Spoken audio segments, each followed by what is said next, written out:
কত কষ্ট দিলাম দুঃখিনী মা, মার কলিজার মাঝখানটাতে লাথি মেরে দুনিয়ায় আসলাম। আমার মা অজ্ঞান হয়ে পড়ে রইল, আবার জ্ঞান ফেরার পর আমার কোলে তুলে নেয়।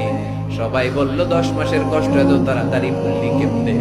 আমার মা জবাবে বললেন, তোমরা বুঝবা না, যখন আমি আমার সন্তান কোলে লইছি, ওকে লইছি, চুমা খাইছি রে, 10 মাসের সব কষ্ট আমি 1 মিনিটে ভুলে ফেলাইছি। জানি না কোন ভাইয়ের ওই জনম দুঃখিনী মায়ের কবরে আগুন জ্বলে, কোন ভাইয়ের আব্বা জানের কবরে আগুন জ্বলে, দাদার কবরে, দাদির কবরে, নানার কবরে, নানির কবরে আগুন জ্বলে।